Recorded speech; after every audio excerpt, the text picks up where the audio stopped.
दोस्तों, ये मानव का स्वभाव है, ये जान लो। उसकी इच्छाएं अनंत हैं, आशाओं से घिरा उसका जीवन है। इसीलिए दोस्त बोलते हैं मानव परेशान क्यों रहता है, क्योंकि वो व्यक्ति अपने चारों ओर आशाओं इच्छाओं का जाल बुनता रहता है, जाल बुनता रहता है। बैठा रहेगा तब पर भी इच्छाएं अनंत रहती है उसकी, कुछ न कुछ सोचता रहता है, आशाएं बनाए रखता हूं, ये करता हूं। एक एक समस्या सॉल्व नहीं हुई कि दूसरी पर वो अध्ययन चालू कर देता है दोस्त। इसलिए वो आशाओं और इच्छाओं को जाल दिन भर बुनता रहता है।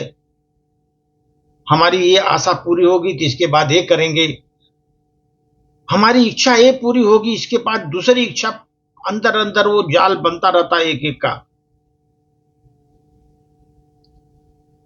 और जैसे इच्छाएं टूट गई सो दोस्त, आशाएं टूट गई उसकी, आशा तो बहुत रखा है, अगर टूट गई तो जाल भी टूट जाता है। अरे बहुत बड़ी बड़ी होप करके रखे हुए हो, अगर होप आपका अगर पूरी नहीं हुई, आशा आपकी पूरी नहीं हुई, टूटना तो स्वाभाविक है दोस्त। लेकिन कभी आदमी ने नहीं सोचा कि हम जो जाल बुन रहे हैं इच्छाओं का, आशाओं का, सही है या गलत है। अरे हमारे पास ताकत नहीं है, बड़ी बड़ी इच्छाएं आप रखोगे पूरी होंगी? कभी नहीं। पहले तो आत्मावलोकन करो, हम क्या इच्छाएं कर रहे हैं, क्या कर सकते हैं, हमारी शक्ति कितनी है, किस प्रकार कर सकते हैं। खाली जाल बुनने से तो नहीं होगा ना। वो गलत अगर आपने निर्णय लिया है तो उसका परिणाम ही निर्णय का परिणाम ही गलत ही होगा आपका।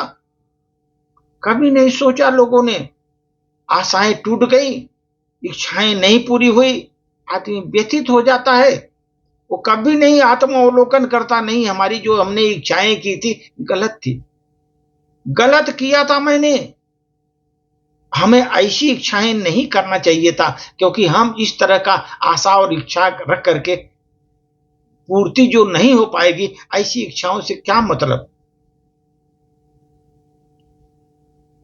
वो भी दोस्त ऐसा है, अगर अगर इच्छाएं, अगर आदमी को अंत हो जाने की बिल्कुल इच्छाएं हम नहीं करेंगे, कुछ नहीं सोचेंगे, वो तो आदमी एकदम संत बन जाता है, महात्मा बन जाता है दोस्त।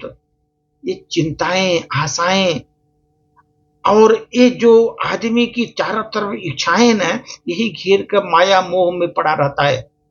एक बार माया मोह टूटा, निकाल दिया, संत बन जाता है। बड़े बड़े संतों का आप देखो, उनके पास मायावी नहीं होती, कुछ माया की चिंता ही नहीं होती उनको, इच्छाएं उनकी नहीं होती, और वो अपना जीवन व्यतीत करते हैं भगवान के भजन में, भगवान की माने हमेशा सेवा में वो अपना समय व्यतीत करते हैं दोस्त।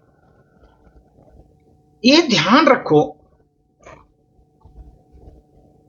कुछ इच्छाएं हमारे जीवन में आप देखे होंगे, अपने जीवन में आप कभी देखो, कुछ इच्छाएं हमारी जो है ना, बारिश की बूंदों किस तरह होती हैं, बारिश की बूंद होती है ना, उस तरह की होती हैं। बारिश की बूंदों की तरह हमारी कुछ इच्छाएं होती हैं जीवन में, जिसे पाने के लिए हमारी हथेलियां तो भीग जाती हैं, पूरा हथेलियां गीली हो जाती हैं, लेकिन हाथ हमेशा खाली रहता है हमारा। हथेलियां गीली हो जाती हैं लेकिन हाथ हमेशा खाली रहता है दोस्त। कुछ इच्छाएं बारिश की बूंद की तरह की होती हैं। इस तरह की इच्छाएं करने से कुछ फायदा नहीं। इच्छाएं करिए जो आपको अपने शक्ति के अनुसार उसको पूरा करने के लिए कोशिश करो, कर सकते हो। खाली इच्छाएं करने से कुछ फायदा नहीं। पानी की बूंद गिरी, हाथ गीला हो गया, आपके पास कुछ ही बचा नहीं तो क्या फायदा इसी इच्छाओं की। दोस्त यही है जीवन की सच्चाई।